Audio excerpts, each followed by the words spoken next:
Hi everyone and welcome back to my channel for what is episode 10 of my MotoGP 21 career. Today we'll be having the final race of Moto3 season, and we'll also do all the winter preparations for next season in Moto2, so that in episode 11 we start straight from the race 1 in Qatar.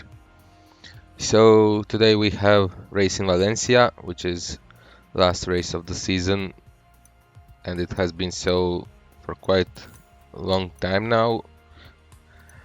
So I'll do free practice 3 just to try a track a bit, because I didn't ride on it at all in this game with Moto3 bikes. So I'll meet you back in qualifying. So practice went well.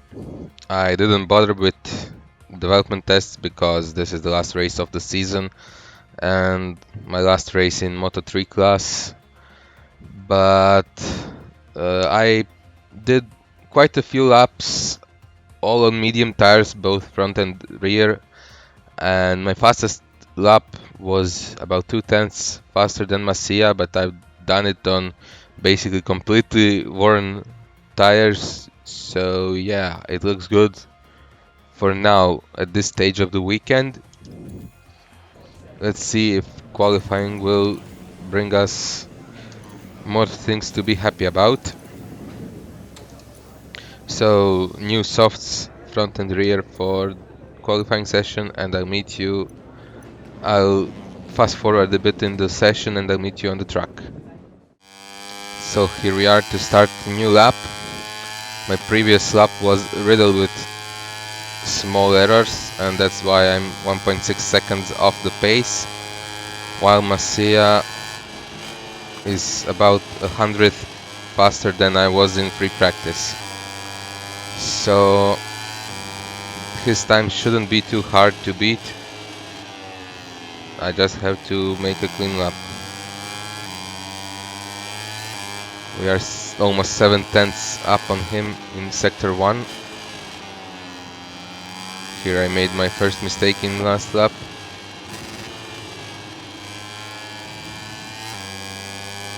And it shows on my delta time.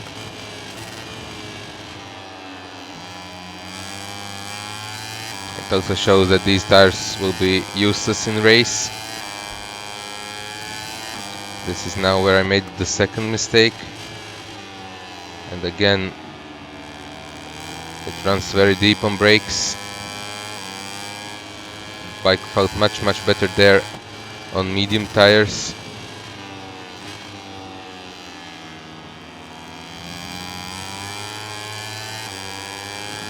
So it's half a second up on Masia.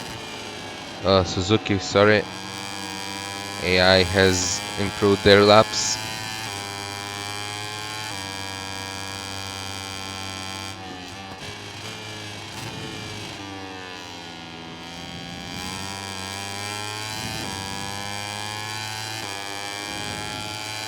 So will this be a pole position lap? Yes, it will. 1.3 seconds faster than Suzuki. Nice job, nice job. So here are the results for qualifying session. 1.3 seconds ahead of Suzuki, 1.9, almost 2 seconds ahead of Masia, and then it's McPhee, Binder and Migno. Qualifying went really well.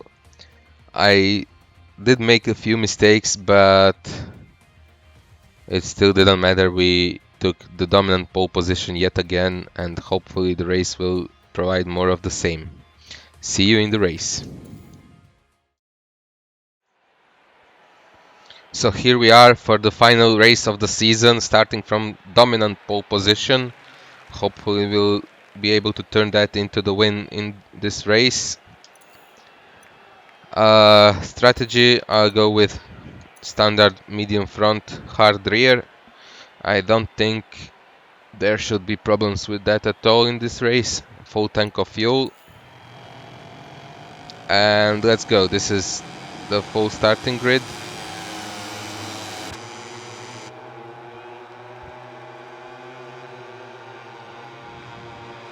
It'll be interesting to see how Moto3 Championship will turn out in the next season when I'm not competing there anymore. But that won't be our problem actually, because we'll be in Moto2 next season and we'll be getting ready to compete with big boys in MotoGP. So that was the full grid. Everything is getting ready for start. Red flag is off the track now and red lights are on, and we are go for Valencian Grand Prix. Great start from Suzuki, not so great from us, but we are still in P2.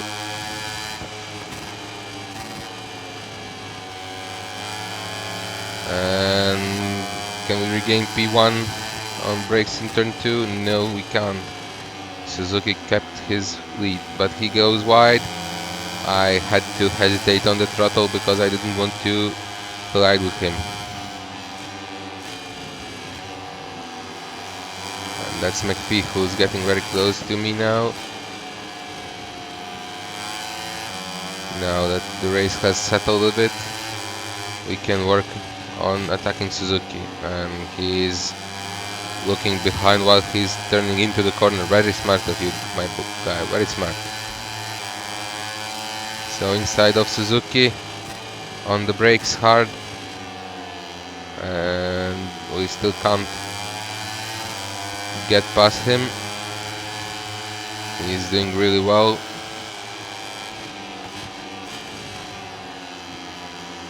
McPhee is trying to get on our inside, but there's no chance he can get past on that place.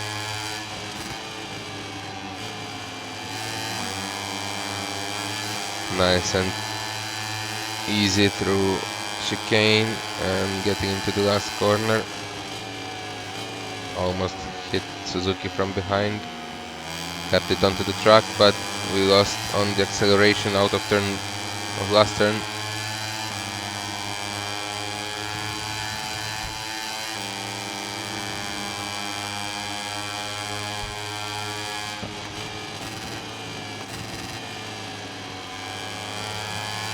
Nicely done. We gained a lot into turn 1 against him.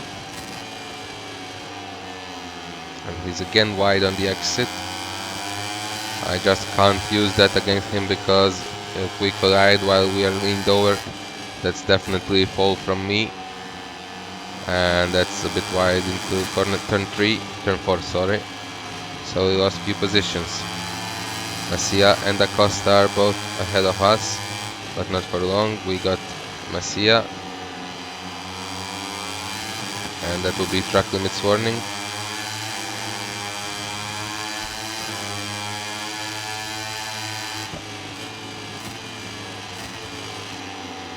With this, Sergio Garcia getting on our inside, but we are better on the exit and we managed to keep P3. Now we have to go after Acosta.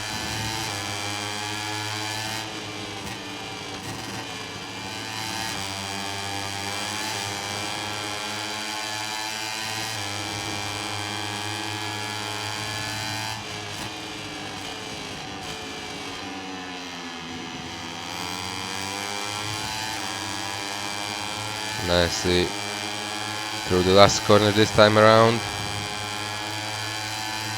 Acosta has the fastest lap of the race.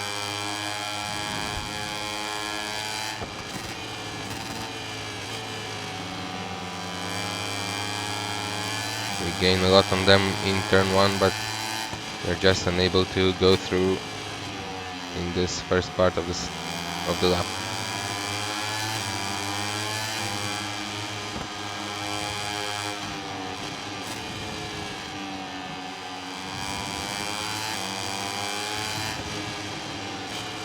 And Acosta is trying to go through on Suzuki, but he's unable to, just like I was.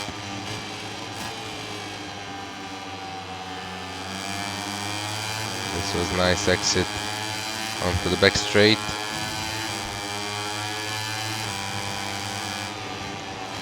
Can we go inside of Acosta?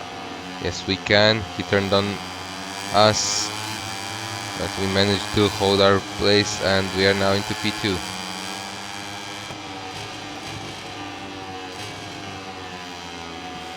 Acosta tried to return the favor, but he was just too far back.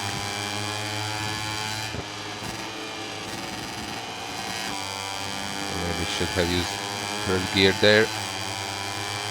So Tatsuki Suzuki is just in front of us. And on the brakes into the last corner. Nicely through. That should be easy overtake. Power map 3, just have a little more pace. Fastest lap of the race, and that's lead of the race as well.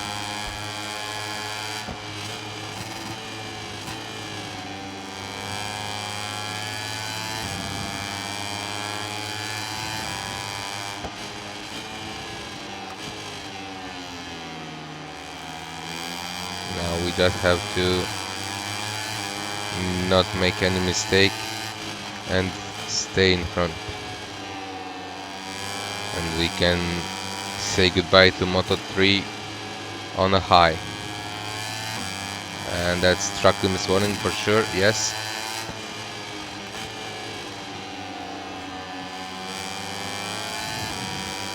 That's 2 track limits warnings for me so far.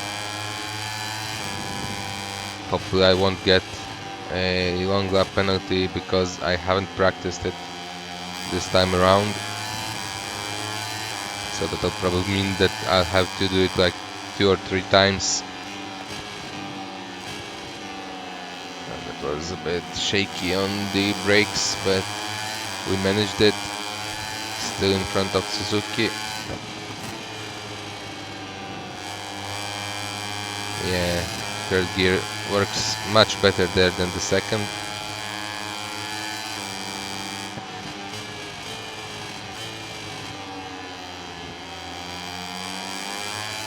So this was a scruffy lap,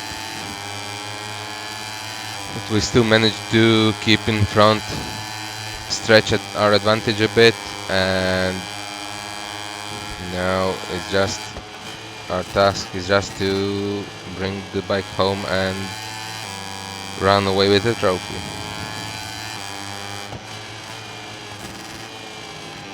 Nice and early on the brakes into turn 2. Bit lively on the throttle.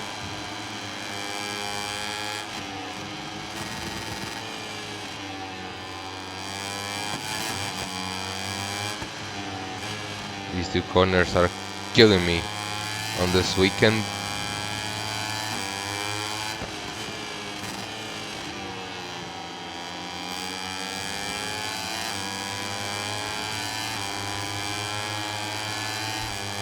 I hope bigger bikes will actually suit my riding style, because I don't have that flowing line that usually is expected of smaller bikes.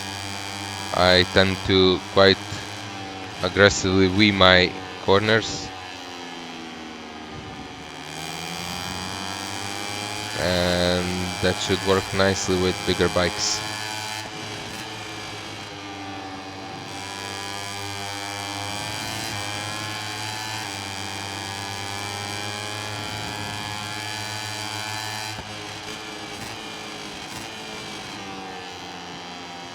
That's track limits warning again. I don't know what is it in the race, but it feels really sluggish on the brakes. In practice I used medium fronts as well, and they were biting much more on braking.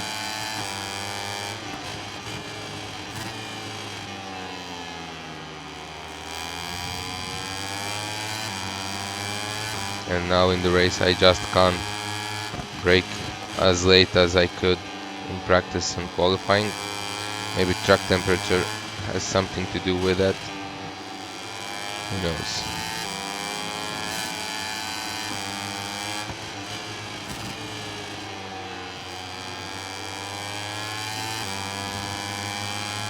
So that's lap 6 already almost halfway through it.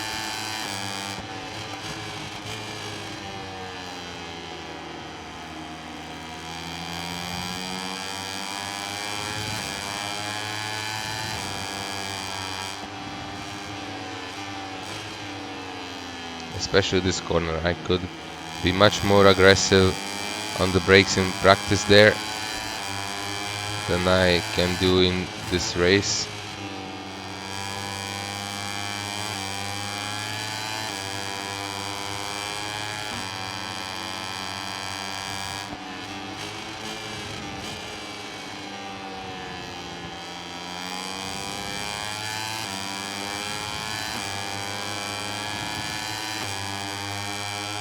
And that will be new fastest lap of the race. Also in the next season I'll be finally able to use my usual number 92. No one in Moto2 is using that number, so it's free for grabs.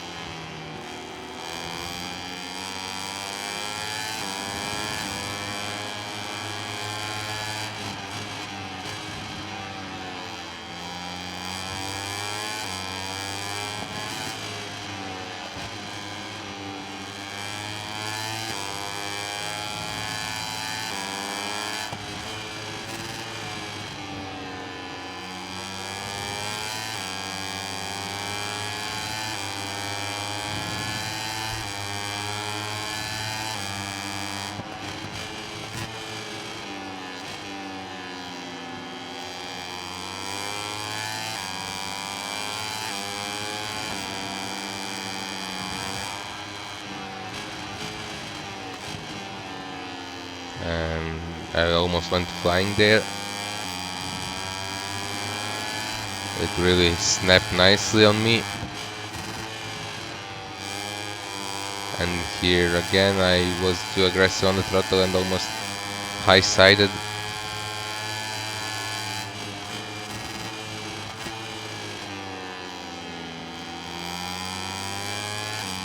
Nice exit from final corner.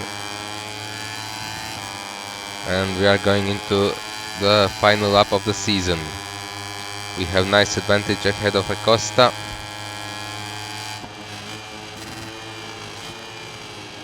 Final lap of the season. Let's make sure we don't make any mistakes.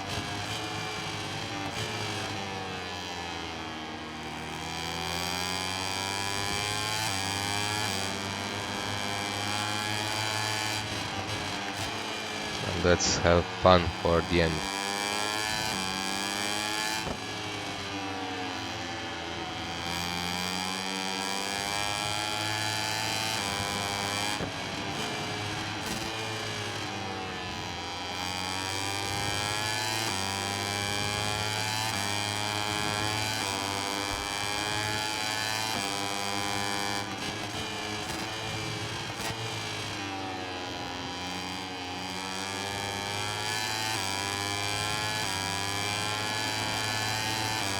Oh, that was also close to track limits warning again.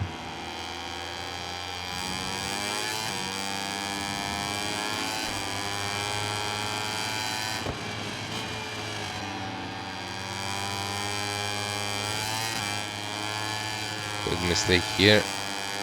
Luckily, we haven't lost much.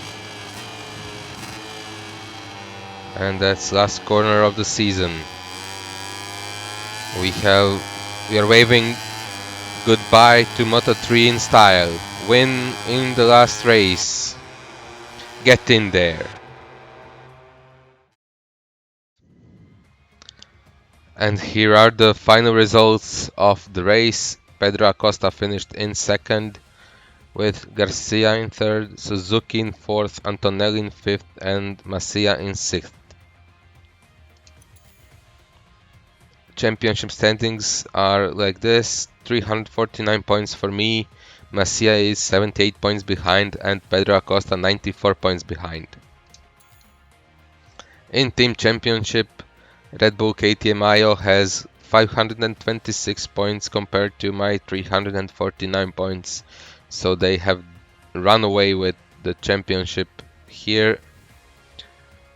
And Petronas Sprinter Racing is almost, or better said, more than 100% points behind me in third. So we have our final Parc Fermé celebrations from Moto3 grid. Our team can be proud of their work, and hopefully they'll continue with my junior riders in next season if I have enough funds to start the team.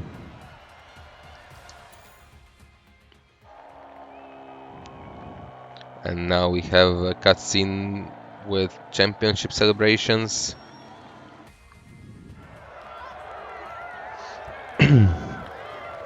We hit a tough spot in the middle of the season where we couldn't string two good races together, but once we regained our form, it was almost a plain sailing till the end, and that's what actually got us the championship.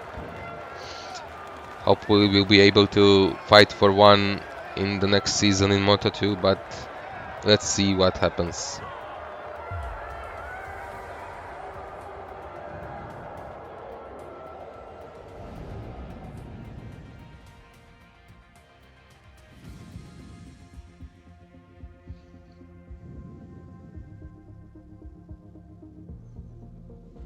Some legendary helmets here in this scene.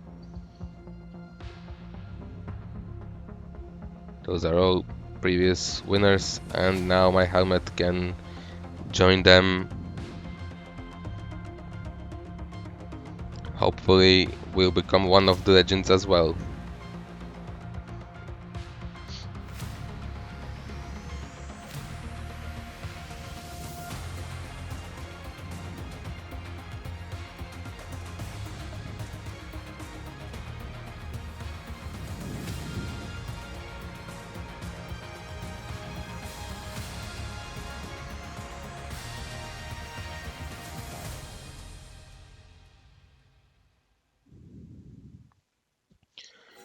Okay, so now that the championship has been done and dusted, we have gained a lot of reputation as well. Credits. I don't know if we are paid now for winning the championship or if this is only for weekend. Yeah, just a weekend. And research data is basically non-existent for this round because I didn't bother doing those tests. We still gained some actually. So this was our form, and our reputation is going nicely, and credits as well, although I expected a bit more. But yeah, this is the form after Great Britain, where we really struggled. That was actually my last race that we struggled, and after that it's just wins and 1 second place in San Marino. So the season is over. Okay, so the season has been completed, and now we have contracts to sort through. We have already few teams interested in us for MotoGP ride. That's SkyVR 46 Avintia, Avintian Sponsorama, Aprilia Racing Team Gresini, and LCR Honda Castrol. Not the best teams, but I wouldn't mind getting on any of those bikes, although my first goal is to do first season in MotoGP with private team, and then we'll see what will happen next. So new teams that are interested are KTM Hertz team, Ducati Lenovo, almost the same team as the real team in MotoGP, and my world Aprilia. I'm actually not looking for any of them. I'll be interested in either Hertz Yamaha or where is it? GoPro Yamaha. One of those two is what I aspire to race in the MotoGP when the time comes. So we can proceed to the next week.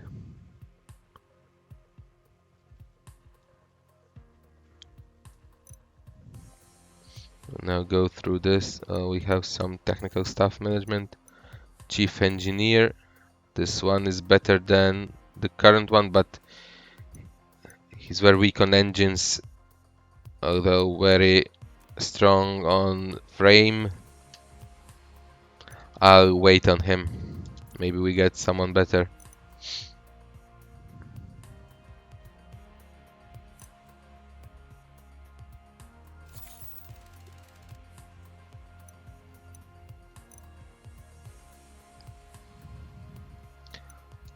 We have new personal manager candidate. So he's good at finding good salaries. I'll wait on him as well. I'm in no hurry to change my staff.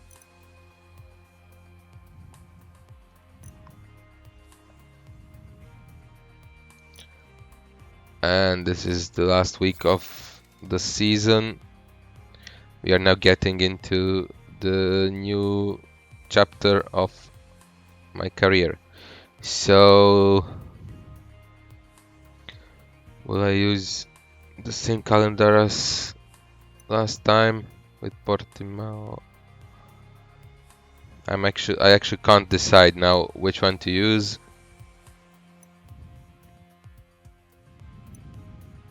Let's use official calendar as well, like we used in this season. So, oh, and this will be a problem. Apparently they did something to mess up the one of liveries on Kalex's bike, so I probably won't have too much choice. I'll do customization off camera and I'll show you the bike after I'm done with it. So here we are now for team presentation at the beginning of Moto2 season.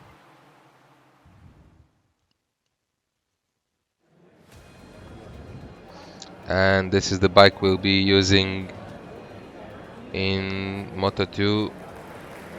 I have also new helmet as well, new number, and I have reported buggy textures to Milestone, so hopefully they'll fix it by the time we are still early in the season, so I'll be able to choose better livery than this one.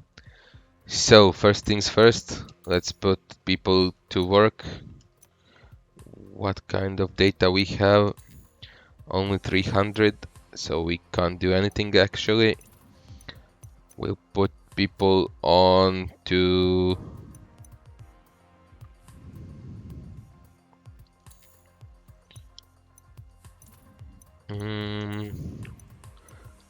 I have to put them to research, so I'll put everyone onto the engine for now.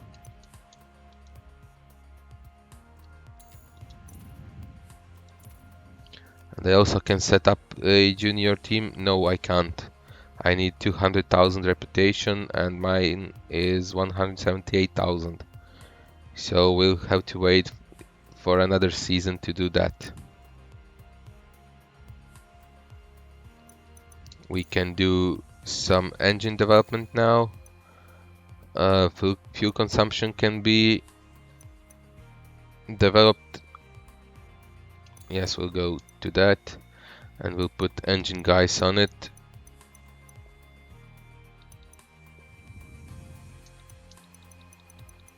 So engine guys will be doing development of that node and everyone else will be go researching on electronics.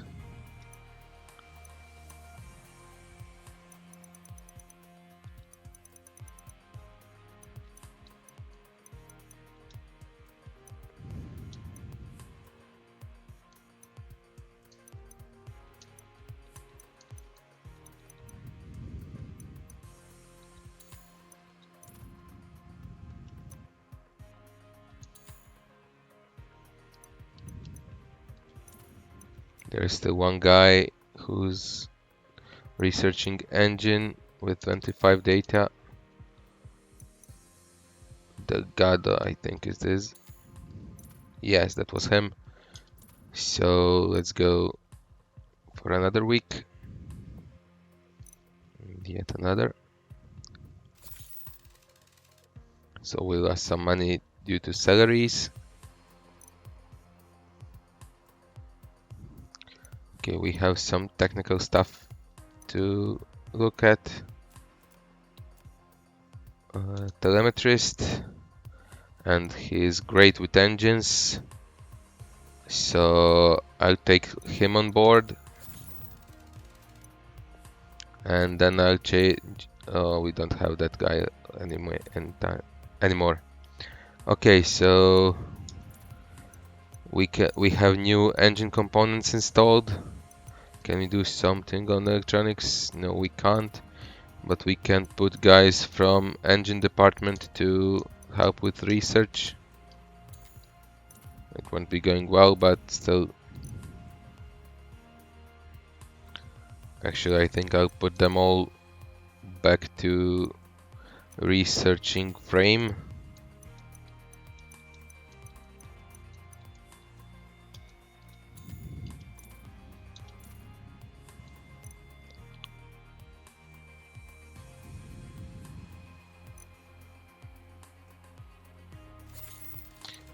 New technical staff management, new chief engineer. He's so bad at engines, great at aero, so he'll be great in MotoGP. But he's not really worth on that part in Moto2. We lose synergy a lot everywhere.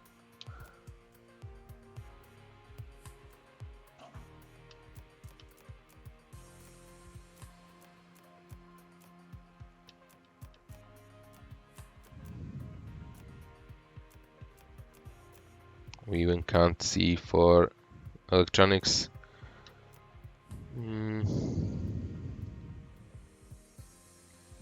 Yeah, I won't be signing him.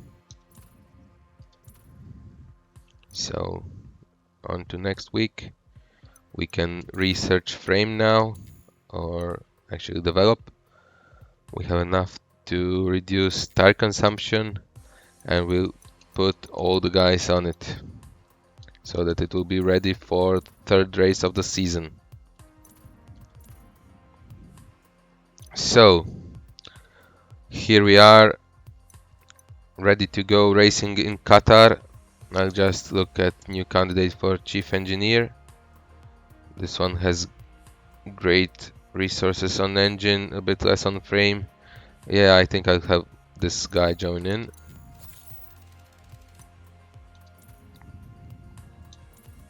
So now everything is ready for the next season, and we'll start that season in next episode. I hope you have enjoyed this one. If you did, please press that like button and subscribe, and I'll see you in the next one.